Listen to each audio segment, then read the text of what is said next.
ಇನ್ನು ಮುಂದೆ ನಿಮ್ಮ ನೆಚ್ಚಿನ ಧಾರಾವಾಹಿಗಳ ಫುಲ್ ಎಪಿಸೋಡ್ಗಳು ಸನ್ ನೆಕ್ಸ್ಟ್ ಆಪ್ನಲ್ಲಿ ಮಾತ್ರ. ಮನೆ ಹತ್ರ ಹುಡ್ಕೋಣ ಅಂತ ಕರ್ಕೊಂಡು ಹೋದೆ. ಅಯ್ಯೋ ತಪ್ಪು ತಿಳ್ಕೊಳ್ಬೇಡಿ ಮೇಡಮ್, ನಿಮ್ ಓಲೆ ಕಳ್ತನ ಮಾಡಿಸಿ ಏನಾದ್ರೂ ನೀವ್ ಅಂಕಲ್ನ ಕರ್ಕೊಂಡ್ ಬರೋ ಹಾಗೆ ಮಾಡಿದ್ರೇನೋ ಅಂತ ಅನ್ಕೊಂಡೆ. ಅಂದ್ರೆ ಅವ್ರ ಉದ್ದೇಶ ಅಂಕಲ್ ಮನೆ ಹತ್ರ ಬರೋ ಹಾಗೆ ಮಾಡಿ, ಅದೇ ಸಮಯದಲ್ಲಿ ಮೈನಾ ದೇವಸ್ಥಾನದ ಹತ್ರ ಹೋಗೋ ಹಾಗೆ ಮಾಡಿ, ಇಬ್ಬರಿಗೂ ಒಂದು ಸಾಕ್ಷಿ ಅನ್ನೋದಿಟ್ರು ಪರ್ಫೆಕ್ಟ್ ಆಗಿ ರಿಜಿಸ್ಟರ್ ಮಾಡಿದ್ದಾರೆ. ಇದೇ ಗ್ಯಾಪಲ್ ಕಳ್ತನ ಆಗಿದೆ. ಮೈನಾ ಅವರೇ, ನೀವು ದೇವಸ್ಥಾನದ ಹತ್ರ ಹೋಗಿದ್ದಾಗ ಯಾರಾದ್ರೂ ಅನುಮಾನ ಬರೋ ತರ ಯಾರಾದ್ರೂ ಇದ್ರಾ? ಅನುಮಾನ ಬರೋ ತರನಾ? ಅನುಮಾನ ಬರೋ ತರ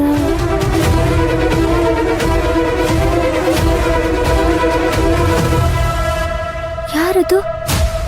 ನೋಡಕ್ ವಿಚಿತ್ರವಾಗಿದ್ದಾರಲ್ವಾ? ಹಾ ಹೌದು, ನಾನು ನೋಡ್ದೆ.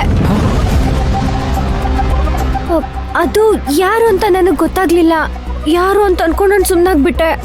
ಆಮೇಲೆ ಅದು ನನಗೆ ಬೇಡವಾದ ವಿಷಯ ಅಂತ ಸಿದ್ದಣ್ಣನ್ ಮತ್ತೆ ಹುಡ್ಕಕ್ ಶುರು ಮಾಡಿಬಿಟ್ಟೆ. ಅವರು ಒಂಥರ ವಿಚಿತ್ರವಾಗಿದ್ರು, ಕಾಡು ಮನುಷ್ಯರ ಥರನೇ ಇದ್ರು. ನನ್ಗೆ ಯಾಕೋ ಅವ್ರ ಮೇಲಿನೇ ಅನುಮಾನ ಬರ್ತಿದೆ. ಅಪ್ಪಯ್ಯ, ಅವರೇ ಇರ್ಬೋದು.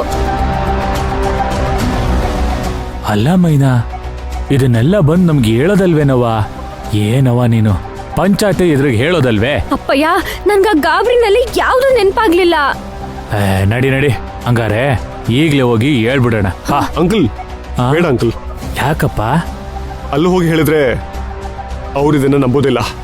ಹಾಗೆ ಕಳ್ಳ ತಪ್ಪಿಸ್ಕೊಳ್ಳೋಕೆ ನಾವೇ ದಾರಿ ಮಾಡ್ಕೊಟ್ಟಾಗತ್ತೆ. ಈಗ ಏನ್ ಮಾಡೋದು ಅಂತ್ಯಪ್ಪ? ನಾವೇ ಕಳ್ಳರನ್ನ ಕಂಡುಹಿಡಿಬೇಕು. ಸರ್, ಏನ್ ಹೇಳ್ತಿದ್ದೀರಾ ನೀವು? ನಾವು ಹೇಗೆ ಆ ಕಳ್ಳರನ್ನ ಕಂಡುಹಿಡಿಯಕ್ ಸಾಧ್ಯ?